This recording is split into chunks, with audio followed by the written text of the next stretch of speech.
ఇక highlight news చూస్తా ఉన్నాం. ఇది రచ్చ. ఇక ఖమ్మం బరిలో ప్రియాంక అవకాశాన్ని పరిశీలిస్తున్న కాంగ్రెస్ అధిష్టానం. రాయ్బరేలీ, ఖమ్మం 2 స్థానాల నుంచి పోటీ. అన్ని ప్రత్యామ్నాయాల పైన పార్టీ పెద్దల కసరత్తు. రాష్ట్రంలో 3 సీట్లపై కొనసాగుతున్న పంచాయతీ.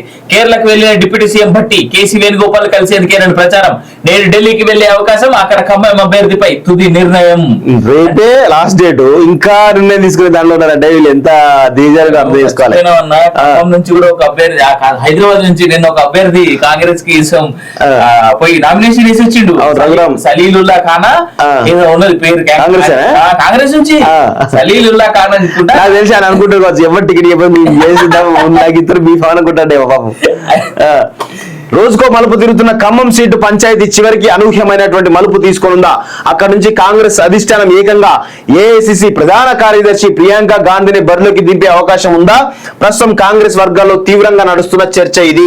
రాష్ట్రంలోని 17 సీట్లలో ఖమ్మం, కరీంనగర్, హైదరాబాద్ తప్ప మిగిలిన వాటికి కాంగ్రెస్ అభ్యర్థులు ప్రకటించిన విషయం తెలిసిందే. వీటిలో ఖమ్మం స్థానంపై తొలి నుంచి చర్చ జరుగుతోంది. పార్టీ ఖచ్చితంగా గెలిచే అవకాశాలు ఉన్న ఈ స్థానం నుంచి సోనియా గాంధీని పోటీ చేయించిన ప్రతిపాదన రాష్ట్ర కాంగ్రెస్ నుంచి బలంగా ముందుకొచ్చింది. ఈ మేరకు అధిష్టానానికి తెలియజేసినప్పటికీ అక్కడి నుంచి సానుకూల సంకేతాలు రాలేదు. పైగా సోనియా గాంధీ రాజ్యసభకు ఎన్నికయ్యారు. దీంతో స్థానిక అభ్యర్థులు ఖమ్మం టికెట్ కోసం ఎవరికి వారు తీవ్ర ప్రయత్నాలు మొదలుపెట్టారు. అయితే అనూహ్యంగా మళ్ళీ గాంధీ కుటుంబానికి చెందిన ప్రియాంక పేరు తాజాగా ముందుకు రావడం విశేషం.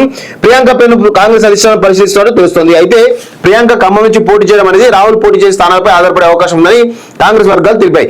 వయనాడ్ నుంచి సిట్టింగ్ ఎంపీగా ఉన్నటువంటి రాహుల్ ఇప్పటికే ఆ స్థానంలో నామినేషన్ చేశారు. వయనాడ్తో పాటు యూపీలోని అమేధి నుంచి కూడా రాహుల్ పోటీ చేసే అవకాశాలు ఉన్నాయి. ఇదే జరిగితే ఉత్తరాది, దక్షిణాది రెండింటి నుంచి రాహుల్ గాంధీ గెలిచేటువంటి అవకాశాలు ఉన్నాయని తెలుస్తా ఉంది. సో ఇక్కడ విషయం ఏంటంటే మిత్రులారా, ఇక ఖమ్మంలో భట్టి తన భార్యకి ఇవ్వాలని, పొంగులేటి తన తమ్ముడికి, తన బిజినెస్ పార్ట్నర్ తన వియంకుడికి ఇవ్వాలని, అదేవిధంగా తుమ్మల నాగేశ్వరరావు తన కొడుకు ఇవ్వాలని, అదేవిధంగా అక్కడ ఉన్నటువంటి కొంత ఖమ్మం లాబీ మండ వెంకటేశ్వరరావుకి ఇవ్వాలని, లేదంటే రాయల్ నాగేశ్వరరావుకి ఇవ్వాలని, ఇలా అనేక రకాల కథనాలు జరుగుతున్న క్రమంలో ఇదంతా పెంట అని తెలుసుకున్నటువంటి కాంగ్రెస్ అధిష్టానం ఇమీడియట్ గా ప్రియాంక గాంధీ దించాలి. ఎప్పటి నుంచో జరుగుతా ఉంది చర్చ.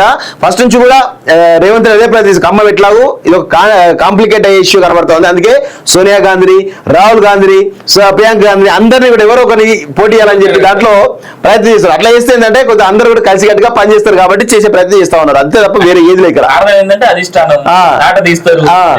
లేదు.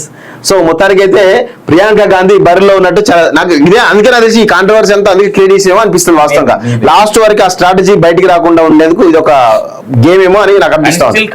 ప్రియాంక నిలబడితే మాత్రం గెలిచేందుకు అవకాశం 100% లోడ్ అవుట్ అలా.